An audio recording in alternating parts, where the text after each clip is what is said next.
Nous avons Sylvain Ducas qui est avec nous aujourd'hui.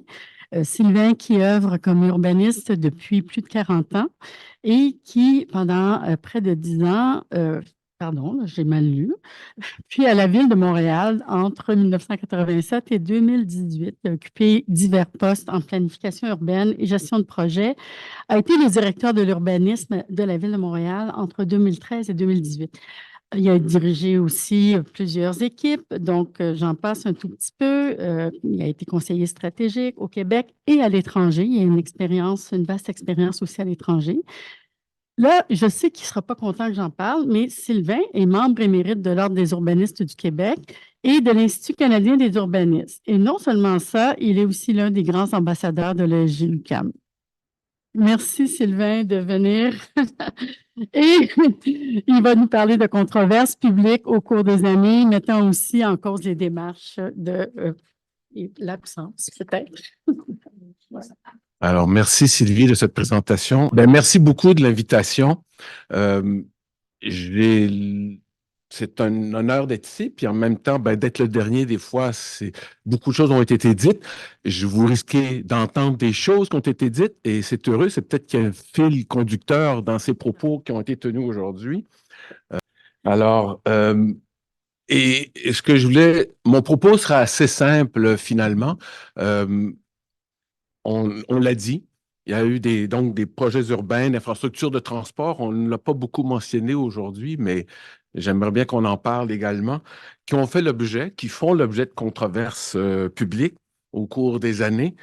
Ça met en cause donc les démarches, ou plutôt l'absence aussi de démarches de participation publique, et qui permettrait, si ces démarches existaient, de construire cette accessibilité sociale de ces projets. Donc, mon propos va surtout porter sur le lien nécessaire pour atteindre cette accessibilité, ce lien nécessaire entre la planification et la pratique, entre la vision d'ensemble et son application dans des projets.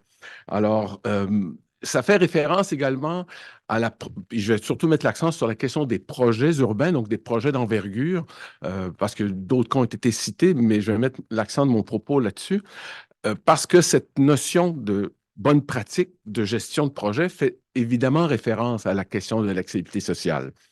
Donc, j'ai donc insisté sur le lien entre, en amont, la vision globale et stratégique, par exemple, d'un plan d'urbanisme, et on pourrait même parler de politique nationale. L'idée m'est venue tout à l'heure, à la suite des dernières questions.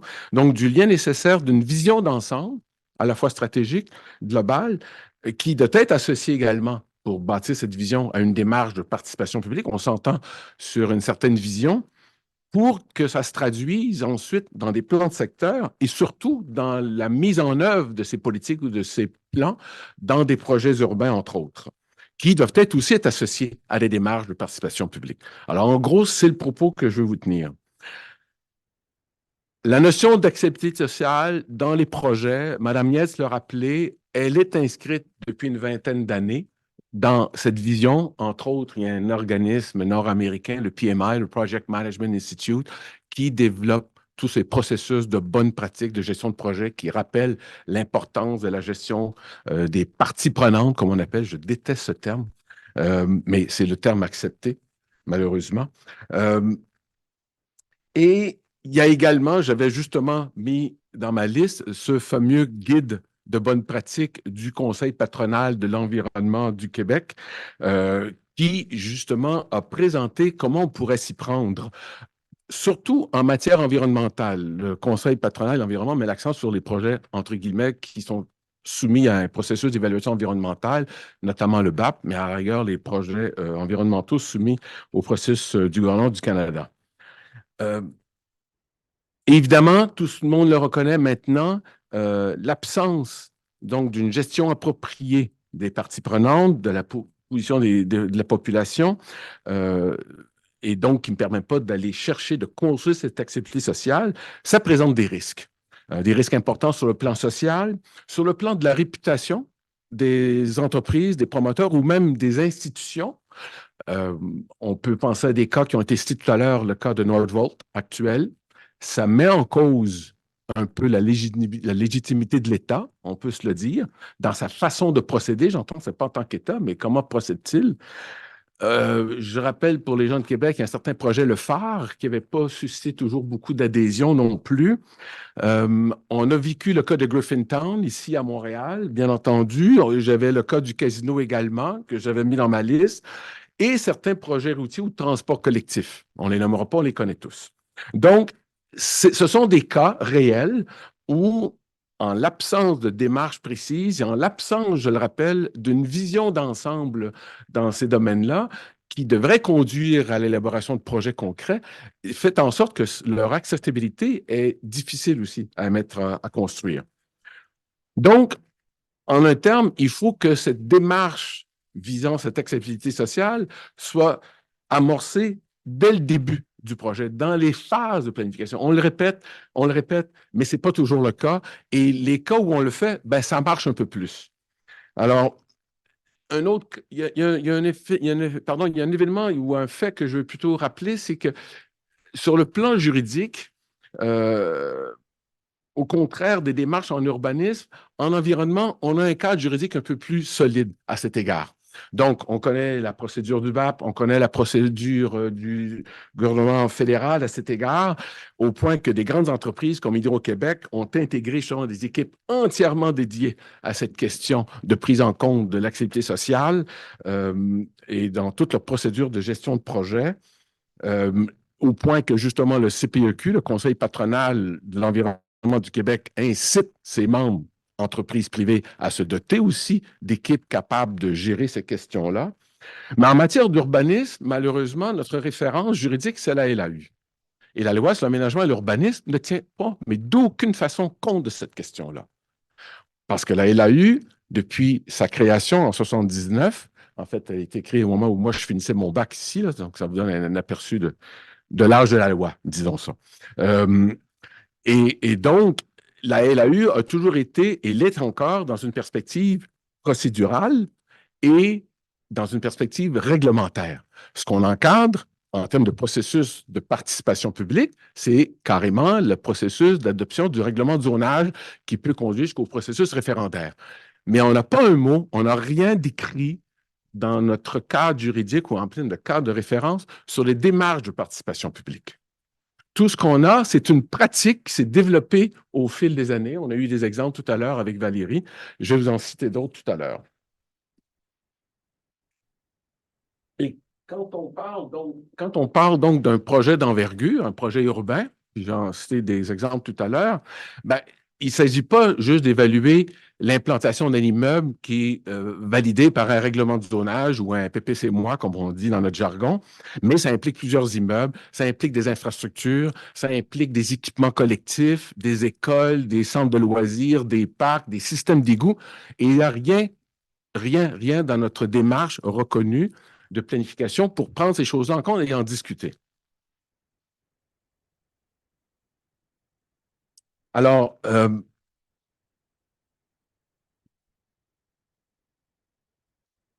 c'est ça. Ce que je voulais signifier, à ce sujet, c'est que pour pallier cette absence de cadre de référence, il s'est développé, par la force des choses, une pratique multiple, diversifiée, mais non organisée, non reconnue comme telle en matière de participation publique. On a eu des exemples tout à l'heure, je peux vous en citer une trentaine auxquelles moi j'ai pris part dans ma carrière, mais on n'a aucune référence à cet égard. Et donc, euh, les expériences des uns ont servi à l'expérience des autres. Et c'est ainsi qu'on a construit petit à petit une pratique. Mais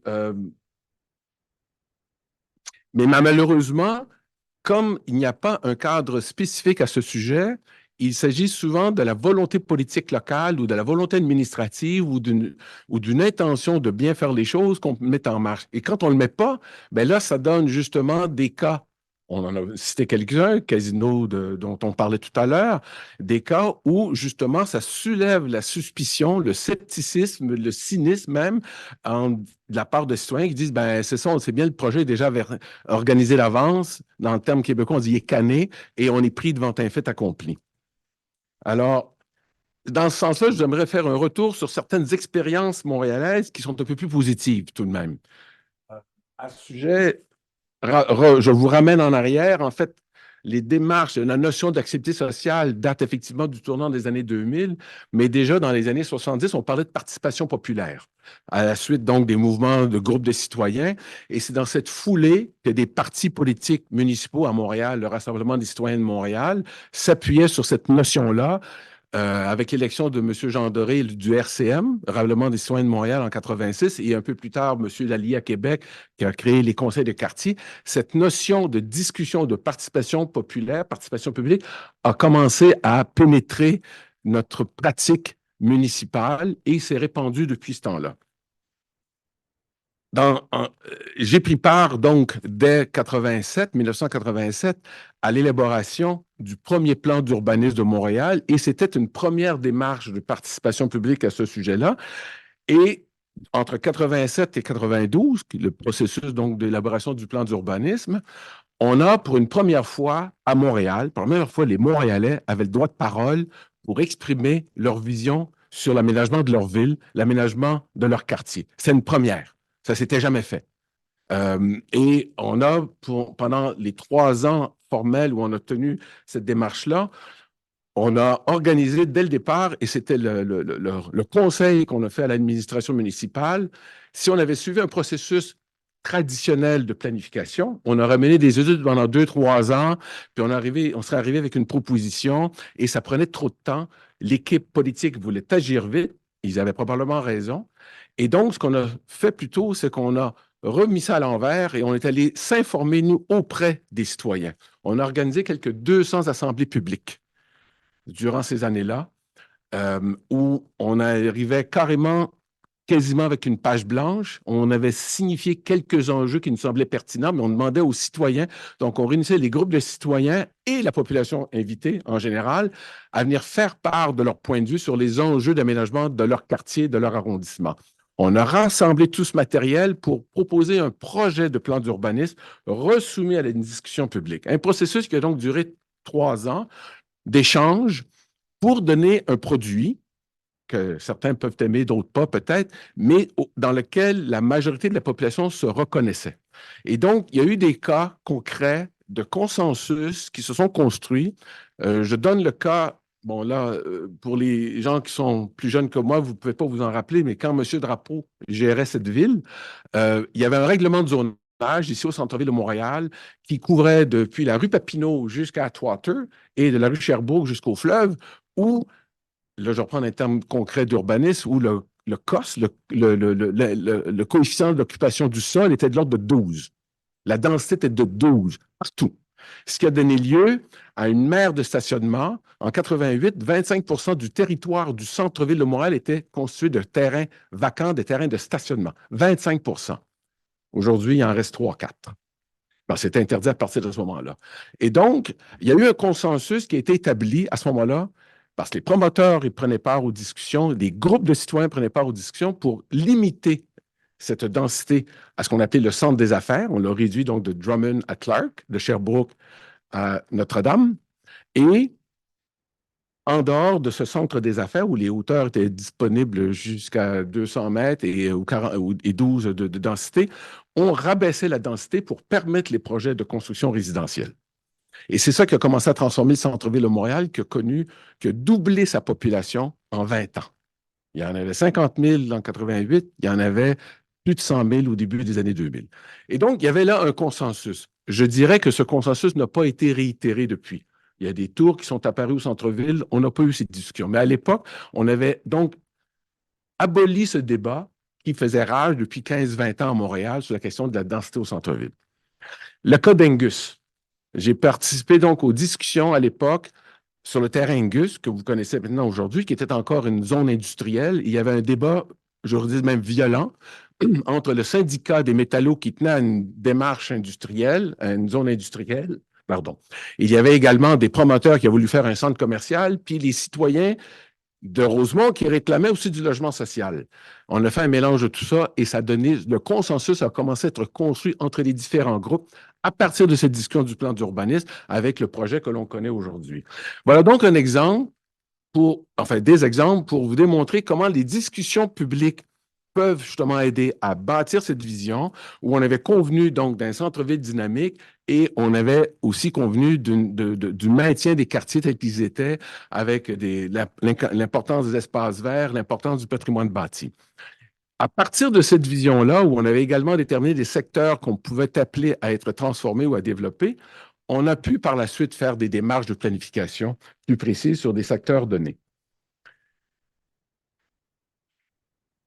Parce que, justement, il y a une forme de contrat social qui s'était établi sur cette vision du plan d'urbanisme, au point que quand le maire suivant, M. Bourque, a voulu détruire cette vision, il a été rétorqué par les groupes de citoyens qui venaient au conseil municipal, qui disaient non, on en a discuté dans les dernières années et c'est la vision qu'on devrait avoir. Et finalement, M. Bourque a dû se résigner. Et il s'est développé donc toutes sortes de pratiques de participation publique avec le Bureau de consultation de Montréal, éventuellement l'Office de consultation. Je fais un saut dans le temps. 2004, un autre plan d'urbanisme sur la base de la ville unifiée, etc. Et on détermine une vision où on indique qu'il y a des secteurs établis, comme on dit en mauvais français, if it ain't broken, don't fix it. Donc, si ça marche, n'y touchez pas, ça va bien. Mais on avait également ciblé les secteurs à transformer et les secteurs vacants à construire. Et parmi ces secteurs-là, il y avait toute la bande le long de la voie du CP à Montréal et d'autres secteurs comme la Chineste, comme Louvain-Est, etc. Je vais revenir sur le cas du campus 1000, le campus Outremont, dont j'ai été responsable au niveau de la planification. Il était déjà ciblé dans le plan d'urbanisme comme secteur à transformer à des fins résidentielles. Un premier plan avait été envisagé dans les années 90 par la ville d'Outremont qui avait été rejeté par les citoyens. Il y avait quand même consensus à la suite de notre démarche du plan d'urbanisme de transformer ce secteur-là, mais il y avait tout l'enjeu de la densité qui se posait déjà là aussi à ce moment-là. Le promoteur, c'est l'Université de Montréal, qui acquiert un terrain, une zone de triage que le CP a abandonné pour construire un nouveau campus, besoin d'expansion de l'université qui ne peut plus s'étendre sur le Mont-Royal. Ils font une proposition d'aménagement soumise à l'Office de consultation publique, rejet de la part des citoyens, qui disent, entre autres, il y a un enjeu de circulation, il y aura trop de voitures, ça va boucher notre coin, ça transforme, les étudiants vont venir faire du bruit, ça va faire des parties le vendredi soir, on va avoir des bouteilles vides devant chez nous, et ainsi de suite. Bon, vous connaissez ce genre de truc. Et c'est là où, dans cette perspective, un peu ce que Mme Yates présentait, il y a eu un rôle de médiateur que nous avons dû jouer, la Ville de Montréal, sur la base d'une vision et d'une intention de la Ville de construire un nouveau quartier, non seulement universitaire, mais résidentiel, qui s'inscrit dans la trame urbaine de Montréal, qui est intégré au réseau de transport collectif parce qu'il y a 2 stations de métro qui desservaient le secteur. Et on a entrepris un long processus de discussion à plusieurs échelles. À l'échelle d'un plan d'ensemble de 35 hectares et à l'échelle de même la dimension d'un parc puis de la largeur du trottoir. Et c'est tout ce genre de démarches nécessaires, un processus qui nous a occupé de 2006 à 2017. Un projet urbain, c'est sa perspective. Le campus, la première phase du campus a été inaugurée en septembre 2019. Mais c'est pour vous dire que, donc, il est possible. On a dû inventer ces démarches-là. Des démarches où on avait des assemblées d'informations et j'avais noté ce que vous avez, Mme Yates, a signifié. Il y avait tous les enjeux de légitimité de proximité, les enjeux de légitimité technique et de légitimité substantielle. Alors, j'ai beaucoup aimé cette image que j'intègre dans ma présentation où, justement, on a dû faire à la fois des analyses techniques. Il y avait un enjeu de gestion des eaux, créer des bassins souterrains. D'ailleurs, ça a obtenu un prix encore récemment, ces fameux parcs éponges. C'est déjà planifié depuis 2008, en passant. Et il y avait donc un enjeu de coût, de rentabilité fiscale, et on a expliqué tout cela en assemblée publique. J'ai présenté une modification du projet en 2008 à la suite de l'opposition des citoyens. On a redû travailler les choses parce qu'il y avait encore des éléments qui ne fonctionnaient pas. Il y avait un enjeu fiscal. Et en 2010, on est revenu avec une nouvelle proposition qui a été acceptée. Et depuis, la construction a commencé. Sur cette base-là, il y a des groupes entre-temps, puis par la suite, il y a eu des groupes de citoyens qui étaient associés au design des parcs. Il y a des exercices de co-design qui ont été faits, et ainsi de suite. Je vais rapidement là-dessus, mais c'est pour vous signifier que, donc, on a dû développer une pratique particulière de participation dans une perspective où il fallait adapter le projet aux désidérata du promoteur, l'université, aux besoins de la ville de créer des logements avec une certaine densité, incluant du logement social, qu'il a fallu discuter également avec la population, en plus des enjeux de coûts, de contrôle de coûts et d'enjeux fiscaux. Donc, il y a là une pratique qui a été développée. Je pourrais prendre l'exemple du projet Le Triangle dont on s'est occupé également. En contrepartie, il y a d'autres projets qui, eux, ont moins bien marché. Parce que justement, il n'y avait pas cette démarche spécifique qui était associée, qui permettait cette planification de la part de la ville. Et donc, pour dire que le projet continue d'être construit, les projets résidentiels s'additionnent, etc. Et moi, ce qui me faisait dire à la blague souvent que ce projet avait quand même atteint une certaine acceptabilité sociale, c'est qu'on n'en a jamais parlé dans les médias. Du moment où les médias ne vous harcèlent pas parce que ça marche mal, ça veut dire qu'au contraire, ça va bien. Alors, donc, en conclusion, et je pense que je respecte mon temps. Bon.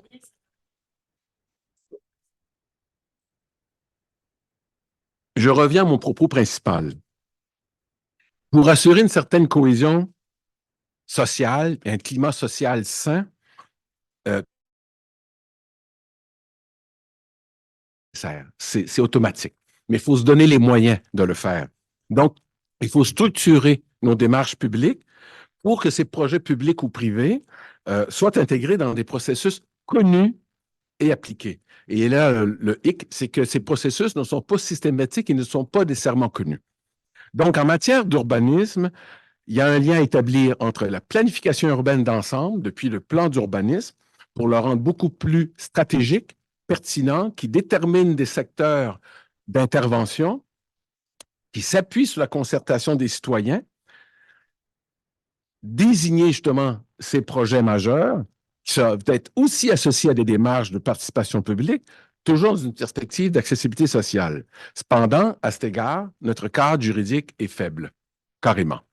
Depuis une vingtaine d'années, des organismes comme l'Ordre des urbanistes, l'Association des urbanistes municipaux que j'ai présidé pendant un certain temps, l'Union des municipalités même, des universitaires, bien entendu, proposent une révision de la LAU afin qu'elle soit moins axée sur les procédures réglementaires et qu'elle embrasse des pratiques plus larges dans une perspective plus stratégique. D'abord à cet égard-là. On avait également, quand j'étais président de l'Association des urbanistes municipaux, on avait lancé des chantiers qu'on avait commencé à discuter avec le ministère des Affaires municipales pour que justement le plan d'urbanisme ait une portée beaucoup plus stratégique. La loi a 3 articles sur le plan d'urbanisme. 3. Sur une loi qui fait, je ne sais plus combien de, j'ai oublié combien le nombre de centaines d'articles on a dans la loi, 260 quelques maintenant. Et donc, il faut que ce plan, comme je disais plus tôt, détermine ces actions prioritaires et qui deviendrait justement le cadre de référence municipal d'intervention associé à ce qu'on appelait le PTI, le Programme triennal d'immobilisation, ou le PQI maintenant, pour que les citoyens sachent d'avance vers quoi la municipalité compte investir pour transformer sa ville. Et non pas qu'on appelle des pop-up, un projet apparaît, ah, c'est une bonne idée. Non, ça apparaît pas comme ça. Il faut que ce soit encadré, discuté publiquement. On avait également proposé d'établir un cadre de référence national en matière de participation publique. Et là, je le crie sur tous les toits, il nous faut ce cadre de référence national en matière de participation publique. Valérie l'a présenté tout à l'heure, les municipalités sont dépourvues. Dans des grandes municipalités comme Montréal, Québec, on peut se donner ces moyens-là. On peut y penser, on peut se donner cette pratique. Mais dans les petites municipalités, encore plus qu'en municipalités rurales, on n'a pas cette expertise. On n'a aucun cadre de référence. Et donc, je ne comprends pas encore aujourd'hui, en 2024, qu'on n'ait pas mis en place une réflexion statutaire en matière de participation publique, surtout sur les enjeux d'aménagement du territoire. L'autre élément qui est manquant également, ce sont nos politiques nationales. On parle des besoins de construire quelques 800, quelques 1000 logements, mais où est la politique nationale de l'habitation? On a théoriquement une politique de mobilité durable. Est-ce qu'il y en a qui se rappellent comment elle a été mise en application? Alors donc, il y a un enjeu. On a un déficit en matière de politique municipale ou d'aménagement du territoire, mettons ça plutôt comme cela, au Québec, et on a encore plus un déficit de mise en application de ces objets. Il nous faut ce cadre de référence. Euh, et malheureusement, des efforts qui ont été portés dans le passé sont restés vains parce qu'il y a un manque de volonté politique, il faut bien le signifier. Et moi, je m'attriste un peu, pas comme le premier ministre récemment, comme il a fait sur le développement, mais moi, je m'attriste sur le fait que cette réflexion sur l'aménagement du territoire, sur les outils à dynamiser, elle n'a pas beaucoup évolué depuis les années 80. Pas de façon formelle, pas de façon institutionnelle. Et alors qu'au contraire, il y a un dynamisme fou dans le milieu local, de la part des groupes de citoyens, dans les municipalités, et on a une richesse de pratiques aujourd'hui qu'il nous faudrait mettre ensemble pour se donner ce cadre, cette vision collective. Donc, sur cette base-là, je termine là-dessus. Il serait possible donc de mettre en place un cadre de référence formel d'élaboration et de gestion de projet qui est associé donc à des démarches de participation publique réelle en amont du projet, dès le début, euh, et qui permettrait justement de prendre en compte les différents points de vue. Et il y a une petite phrase qu'on a souvent soulevée, c'est que toutes ces discussions publiques que nous tenions, je me rappelle à l'époque du premier plan d'urbanisme, on se rendait compte que cela avait élevé le niveau de débat par la suite. Parce qu'on en avait parlé, il n'y a jamais de questions idiotes de la part d'un citoyen, il faut répondre. Et on s'est rendu compte avec les années qu'il était de plus en plus facile d'avoir ces démarches de participation publique parce que les gens s'y étaient habitués, étaient aguerris à cet égard, étaient capables de tenir un discours. Oui, je dis à l'occasion, il y a des choses un peu difficiles, mais quand on donne le temps et les outils de travailler comme il se doit, il y a des résultats évidents. Et je reprends la phrase de Valérie, il nous faut développer cette culture de l'aménagement et de la participation. Alors, il s'est développé donc au fil des années une pratique, des pratiques, des expériences en matière de participation publique, de gestion de projets, de construction d'activités sociales. Il faut se servir de ce savoir-faire qu'on a pour l'établir dans un cadre auquel, justement, on pourrait y faire référence pour organiser le reste de nos démarches sur le territoire. Et on espérerait que le gouvernement également s'en inspire pour ses propres projets. Je vous remercie beaucoup.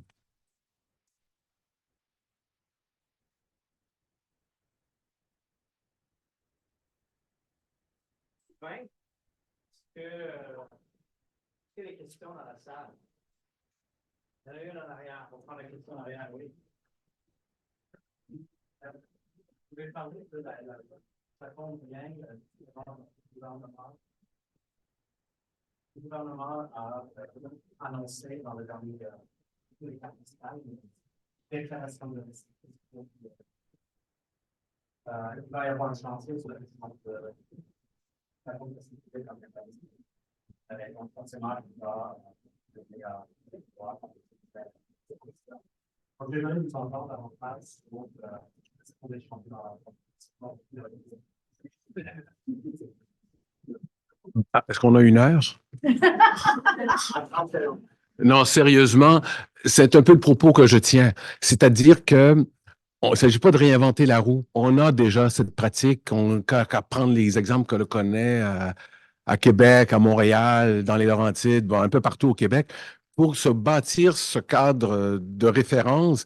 Mais je dirais qu'avant de parler de consultation publique, il nous faut aussi en même temps parler de nos outils d'urbanisme, qu'il faut diversifier, qu'il faut dynamiser. Les plans d'urbanisme, de façon générale, très ennuyants à lire, et je le dis sérieusement, parce que justement, on dit le minimum, on ne se donne pas d'une vision, et à cet égard, il y a un chantier réel qu'il nous faudrait mener. Moi, je pense qu'il faut comprendre que les citoyens, de plus en plus, sont avertis, ont des prises de position assez claires et seraient capables de prendre part plus facilement à une définition de la vision du territoire. Mais pour ça, il faut donner des outils concrets, faciles, d'application et non pas nécessairement trop procéduriels. C'est ça aussi qui est le problème.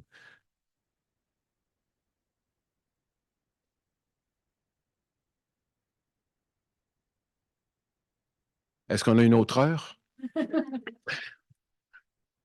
C'est une opinion purement personnelle. Je ne suis pas favorable. Je ne soutiens pas la démarche référendaire. Je l'ai déjà défendue à l'intérieur de l'administration municipale. On m'a demandé mon avis, je l'ai donné. Pour moi, Et j'ai eu des discussions vives avec des collègues avec qui je partage la même vision de la consultation publique, parce que on dit souvent c'est le dernier recours du citoyen.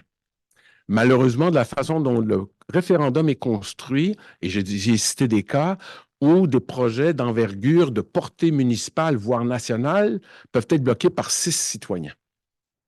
Et c'est là qu'est le problème. C'est parce que le processus référendaire s'applique à la question de la réglementation de zonage, sur des changements d'usage, par exemple, et en fonction de ceux qui habitent autour. Mais il y a des projets d'envergure qui sont plus qu'un simple petit bâtiment. Si j'installe un 3 étages dans le secteur de bungalow, on peut comprendre la réaction. Mais quand il s'agit d'une école, quand il s'agit... À Montréal, on était heureusement épargnés sur certains de ces critères-là, mais il y a des villes où il y a des enjeux d'équipement collectif qui sont bloqués. C'est quand on voit des garderies bloquées par un processus référendaire, moi, j'ai mal. J'ai mal à l'âme, là. Tu sais, ça ne marche pas, là. Les enfants ont le droit de vivre dans cette ville, je vous en prie. Alors, c'est là, il y a des revers. C'est que le processus référendaire, à l'époque, quand il a été créé, c'était pour contrôler les finances des municipalités, pour pas qu'ils fassent des règlements d'emprunt que les citoyens ne voulaient pas payer. Et ça s'est réduit maintenant à la simple question de zonage. Alors, justement, si on avait des démarches plus en amont, dans une perspective d'aménagement de la ville, et non pas ce que j'appelle du spot zoning, des visions purement localistes, les discussions seraient beaucoup plus simples. Évidemment, à cette étape-ci, comme cette vision d'ensemble n'est pas toujours établie, c'est le dernier recours des citoyens. Mais en bout de piste, je pense qu'il faut évoluer vers une procédure de discussion publique beaucoup plus large, puis le référendum va tomber lui-même. J'espère que je n'ai pas choqué trop de gens, là.